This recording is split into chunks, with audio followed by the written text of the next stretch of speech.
জুলাই মাসটি মেষ রাশির জাতক জাতিকাদের জন্য একদিকে নতুন আশার আলো, অন্যদিকে কিছু অভ্যন্তরীণ চ্যালেঞ্জ নিয়ে হাজির হচ্ছে। মেষ রাশির অধিপতি মঙ্গল এই মাসে কর্কট রাশিতে নির্বল অবস্থায় থাকায় কিছু মানসিক অস্থিরতা দেখা দিতে পারে। তবে সূর্য, বুধ ও বৃহস্পতির শক্তিশালী প্রভাব আপনাকে আত্মবিশ্বাস ও বুদ্ধিমত্তার জোরে অনেক সমস্যার সমাধান করতে সাহায্য করবে। সম্পর্ক, কর্মক্ষেত্র ও অর্থনৈতিক দিক থেকে এটি একটি গুরুত্বপূর্ণ সময়। মাসের প্রতিটি দিন আপনার জন্য কী বার্তা বহন করছে, গ্রহদের অবস্থান ও গোচর কী ইঙ্গিত দিচ্ছে, এসব নিয়ে আজ আলোচনা করব। প্রথমে গ্রহ সম্পর্কে আলোচনা করব। 1 নম্বর হচ্ছে সূর্য। সূর্য মিথুন রাশিতে 16 জুলাই পর্যন্ত অবস্থান করবে। এর ফলে এতে আপনার আত্মবিশ্বাস বাড়বে। বিশেষ করে যারা মিডিয়া, লেখালেখি, সাংবাদিকতা বা সোশ্যাল মিডিয়া সংক্রান্ত যুক্ত, তাদের জন্য খুবই ইতিবাচক। তবে অহংকার ও উদ্ধত আচরণ এড়ানোর প্রয়োজন আছে। 16 জুলাইয়ের পর সূর্য কর্কট রাশিতে চতুর্থ ঘরে প্রবেশ করবে। এই অবস্থান গৃহস্থালী ও মানসিক শান্তির উপর প্রভাব পড়বে। পিতামাতার স্বাস্থ্যের বিষয়ে সতর্ক থাকতে হবে। অফিসের উচ্চপদস্থ কর্তৃপক্ষের সঙ্গে সম্পর্ক কিছুটা টানাপোড়েন হতে পারে। এরপরে জানব মঙ্গলের প্রভাবের সম্পর্কে। মঙ্গল আপনার রাশির অধিপতি, অর্থাৎ মেষ রাশির অধিপতি। এই মাসে কর্কট রাশিতে অবস্থান করবে।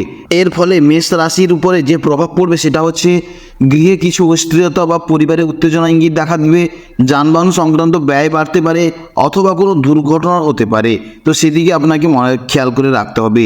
বিশেষত যারা নিজেরা প্রতিনিয়ত গাড়ি চালান তাদেরকে বারে বারে সাবধান করা হচ্ছে। মানসিক দুশ্চিন্তা ও রাগ নিয়ন্ত্রণ রাখতে আপনাকে অবশ্যই কিন্তু ধ্যান ও মেডিটেশন অত্যন্ত জরুরি করতে হবে। এরপরে জানবো বুধ ও বৃহস্পতির প্রভাবের ফলে কি হতে পারে। বুধ ও বৃহস্পতি একসঙ্গে মিথুন রাশিতে অবস্থান করছে।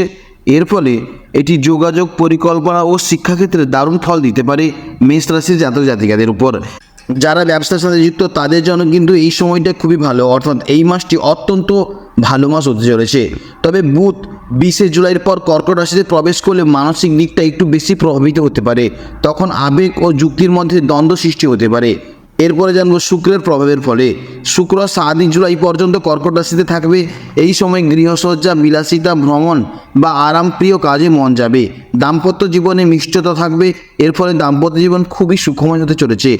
8 জুলাই থেকে শুক্র সিংহ রাশিতে প্রবেশ করলে প্রেমের ঘরে শক্তিশালী প্রভাব ফেলবে। সিঙ্গেলদের জন্য প্রেমের নতুন সূচনা করতে পারে। দাম্পত্য সম্পর্ক ও প্রাণবন্ত হয়ে উঠবে। শিল্পী ও সৃজনশীল কাজের ক্ষেত্রে যথেষ্ট সাফল্য দেখা যাবে। শনি 11তম ঘরে বক্রগামী অবস্থানে রয়েছে, যা আয়, সামাজিক সংযোগ এবং দীর্ঘমেয়াদী লক্ষ্য পূরণের ক্ষেত্র করে। অর্থনৈতিক দিকটা কিছুটা ধীর গতি হতে পারে, তবে ধৈর্য ধরে কাজ করলে শুভফল পাওয়ার কিন্তু যথেষ্ট সম্ভাবনা রয়েছে। পুরনো বন্ধুর সঙ্গে যোগাযোগ হতে পারে বা পুরনো ঋণ ফেরত পাওয়ার সম্ভাবনা রয়েছে। এরপরে জানব রাহু ও কেতুর প্রভাব। রাহু 12তম ঘরে অবস্থান করছে, যা বিদেশ সংযোগ, ব্যয় বৃদ্ধি এবং ঘুমের ব্যাঘাত ঘটাতে পারে। যারা বিদেশে ভ্রমণ বা উচ্চশিক্ষা পরিকল্পনা করছেন তাদের জন্য সুযোগ ভালো হতে পারে। তবে এই অবস্থায় মানসিক অস্থিরতা কিন্তু অনেকটাই বাড়তে পারে। এরপরে জানব জীবনের বিভিন্ন ক্ষেত্রে কী কী প্রভাব পড়তে চলেছে। প্রথমে জানব কর্মজীবন ও পেশাগত দিক। এই মাসে কর্মজীবনে ওঠানামা থাকতে পারে। শুরুতেই সূর্য ও বুধের প্রভাব আপনাকে আত্মবিশ্বাসী ও কার্যকরভাবে যোগাযোগ করতে সহায়তা করবে। মার্কেটিং, সাংবাদিকতা বা অনলাইন জগতের সঙ্গে যুক্ত তারা কিন্তু সাফল্য পেতে চলেছেন। তবে 16 জুলাইয়ের পর অফিসি, পলিটিক্স বা সিনিয়রদের সঙ্গে মনোমালিন্য হতে পারে। এতে কিন্তু আপনি অনেকটা মানসিক দিক থেকে ভেঙে পড়বেন। মঙ্গলের নির্বল অবস্থার ফলে রাগ বা সিদ্ধান্তের হঠকারিতা ক্ষতি করতে পারে আপনার জীবনে। ধৈর্য ও নরম আচরণ অবশ্যই আপনাকে বজায় রাখতে হবে, তবেই কিন্তু আপনি এই সমস্ত সমস্যা থেকে কিন্তু এগোতে পারবেন। এরপরে জানাবো অর্থ ও সম্পদ সম্পর্কে। আয়ের ক্ষেত্রটি মোটামুটি স্থিতিশীল থাকবে। শনি 11তম ঘরে থাকায় দীর্ঘমেয়াদী বিনিয়োগ লাভজনক হতে পারে। ব্যবসার ক্ষেত্রে নতুন প্রজেক্ট কিন্তু কোনো শুরু করবেন না, এতে কিন্তু আপনি বিপদে পড়তে পারেন। তাই পুরনো কাজ শেষ করাই আপনার পক্ষে যথেষ্ট ভালো হবে। ব্যয়ের দিকটি কিছুটা ভারী চাপ থাকবে, বিশেষ করে পারিবারিক প্রয়োজন, চিকিৎসা বা যানবাহন সংক্রান্ত যথেষ্ট খরচ বাড়তে চলেছে। তাই এই মাসে আপনার কিন্তু যথেষ্ট ব্যয় হতে পারে। বিদেশ ভ্রমণ বা অনলাইন শপিং সংক্রান্ত ব্যয় নিয়ন্ত্রণ আপনাকে করতে হবে। এরপরে জানবো প্রেম ও রিলেশন সম্পর্কে। প্রেমের ক্ষেত্রে এই মাসটি বিশেষ গুরুত্বপূর্ণ। শুক্র যখন পঞ্চম ঘরে প্রবেশ করবে তখন নতুন প্রেমের সূচনা হতে পারে। যারা ইতিমধ্যে সম্পর্কে আছেন তাদের মধ্যে বোঝাপড়া বাড়বে। বিবাহিতদের ক্ষেত্রে পারিবারিক চাপ ও মঙ্গল সূর্যের কারণে মানসিক টানাপোড়েন হতে পারে। কথা বলার সময় সংবেদনশীল থাকুন। ভুল বোঝাবুঝি এড়াতে শান্তিপূর্ণভাবে সব সমস্যার সমাধান করার চেষ্টা করুন, এতেই আপনি মঙ্গল হবেন।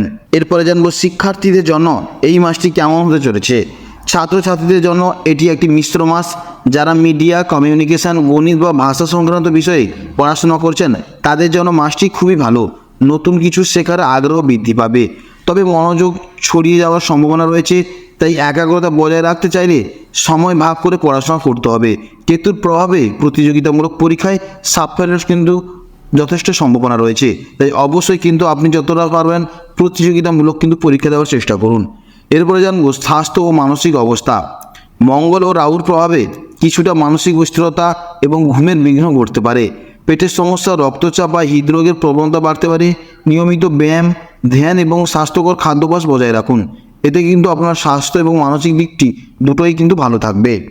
জুলাই মাসে মেষ রাশির জন্য শুভ দিন হচ্ছে জুলাই মাসের 2 তারিখ, 7 তারিখ, 9 তারিখ, 13 তারিখ, 19 তারিখ ও 25 তারিখ। অর্থাৎ এই শুভ দিনে আপনার যদি কোনো ভালো কাজ থাকে বা আপনার যদি কোনো গুরুত্বপূর্ণ কাজ থাকে তবে অবশ্যই করবেন, এতে কিন্তু আপনার সফলতা কিন্তু আসার যথেষ্ট সম্ভাবনা রয়েছে। সতর্ক থাকতে হবে যেই সমস্ত দিনগুলিতে, সেগুলি হচ্ছে 5 জুলাই, 16 জুলাই, 21 জুলাই ও 28 জুলাই। এই তারিখগুলোতে আপনাকে যথেষ্ট সাবধানতা থাকতে হবে। এরপরে জানবো শুভ রং লাল ও কমলা। এরপরে জানবো শুভ সংখ্যা, যারা লটারি কাটছেন তাদের জন্য 3, 5, 9, অর্থাৎ এই তিনটি হচ্ছে আপনাদের জন্য এই মাসের শুভ সংখ্যা।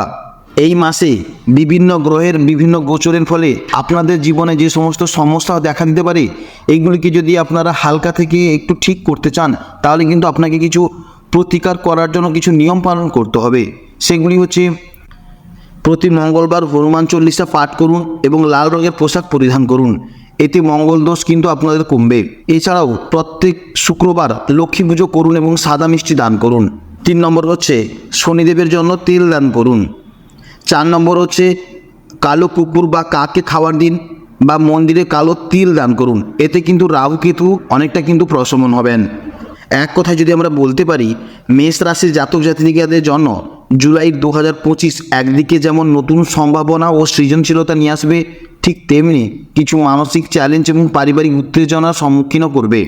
নিজের আবেগ ও রাগ নিয়ন্ত্রণে রাখলে এবং ধৈর্য ধরে প্রতিটি ক্ষেত্রে সিদ্ধান্ত নিলে আপনি অবশ্যই সফলতা হবেন। অর্থাৎ আপনাকে এই মাসে যতটা সম্ভব ধৈর্য ধরে থাকতে হবে, তবেই কিন্তু আপনি জীবনে সফলতা হবেন। কারণ আপনার জীবনে বিভিন্ন গ্রহের বিভিন্ন গোচরের ফলে আপনি কখনো ব্যবসায়ে কিংবা মানসিক দিক থেকে আপ ডাউন হতেই থাকবেন। তাই এই সমস্ত সমস্যা থেকে সমাধানের একটাই পথ হচ্ছে আপনাকে ধৈর্য ধরে আপনাকে প্রত্যেকটা জিনিস কিন্তু সুন্দরভাবে হ্যান্ডেল করতে হবে, নাহলে কিন্তু প্রতিটা ক্ষেত্রে আপনি কিন্তু বিভিন্ন বিপদে পড়তে পারেন, সেদিকে আপনাকে মনে রাখতে হবে। আপনি সুস্থ থাকুন, সাবধানে থাকুন। এইভাবেই সমস্ত রাশির আপডেট পেতে আমাদের চ্যানেলটি সাবস্ক্রাইব করুন এবং পাশের বেল আইকনটি প্রেস করুন।